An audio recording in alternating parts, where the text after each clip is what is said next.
Je pense enfin, personnellement, ça a été l'inverse. C'est-à-dire que j'ai toujours voulu être maman. J'ai toujours su voilà, que ça vibrait en moi, en fait. Cet instinct maternel, je l'ai toujours eu, avant même d'être maman. Mais moi, je ne me sentais pas femme avant. C'est après l'accouchement que je me suis sentie femme.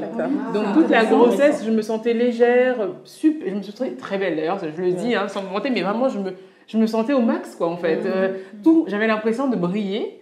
Et une fois que j'ai eu l'enfant, avec tout ce qui va, on connaît les montées de lait, tout ça. En fait, une fois que j'ai vécu physiologiquement tout ça, c'est après, en fait, et en plus, ça prend encore quelques mois, c'est peut-être au 1 an de mon fils, que là, je me suis dit, je suis une femme.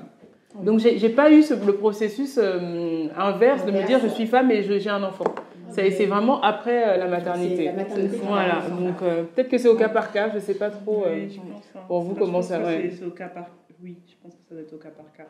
C'est personnel en fait. Ouais. Moi, je sais que par exemple, moi j'ai toujours désiré être maman à 30 ans.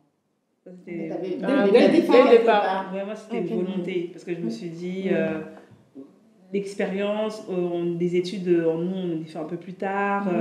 On commence notre vie active un peu tardivement et on se lance dedans un peu tardivement. Donc, je me suis dit, il y a des choses que je préfère finir, même si je sais que ça n'empêche pas. On peut aller à l'école et avoir des enfants, mais il y avait des choses que je voulais quand même faire avant. Et mon mari m'a dit, de toute façon, toi, tu seras mère à 30 ans. Je sais pas. Non, toi. Écoute, bon, moi, j'aimerais bien, mais bon, on verra. Et finalement, ça n'a pas été calculé et ça s'est passé comme ça. Ça s'est vraiment passé comme ça. En tout cas, moi, ce qui m'inspire ce sujet, c'est vraiment la question de la liberté de la femme. Parce qu'au final, on a beau faire des calculs et essayer de faire des choses un peu ce qu'on attend de nous. Ce qui va compter, c'est ce que nous, on veut, ce qu'on va décider, ce qui a fait sens pour nous. Moi, par exemple, j'ai toujours voulu être mère avant 30 ans, justement, parce que je me disais, il faut que je les fasse tôt, que j'ai le temps d'en profiter après, parce qu'il faut les gérer derrière, et vouloir faire justement mener les deux de front, la carrière professionnelle et les enfants.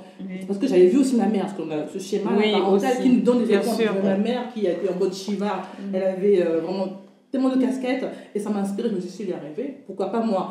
Mais avec quand même, au final, on va parler un petit peu, une fois que tu es dedans, que tu dois vivre tout ça, tu te dis, waouh, personne ne m'avait prévenu, c'est aussi compliqué. Et effectivement, quand on a plus de bouteilles, plus de recul, on est un peu plus âgé, peut-être qu'on le gère un petit peu mieux, parce qu'on a peut-être le temps d'appréhender les choses, le temps de voir ses copines, ses amis, son entourage, avoir des retours d'expérience quelque part, pour nous après être mieux armés. C'est vrai que moi, du coup, les deux premiers ils ont 26 mois d'écart, après pour le dernier il y a 7 ans, et de mener tout ça, je me dis, heureusement que j'ai attendu finalement de faire le troisième, parce que c'est sportif. Très sincèrement, c'est sportif, et voilà, avoir le choix finalement, c'est ce qui est le plus important, et surtout que les femmes arrivent aussi, je pense, à se donner ce choix-là. Parce que les femmes, on n'a pas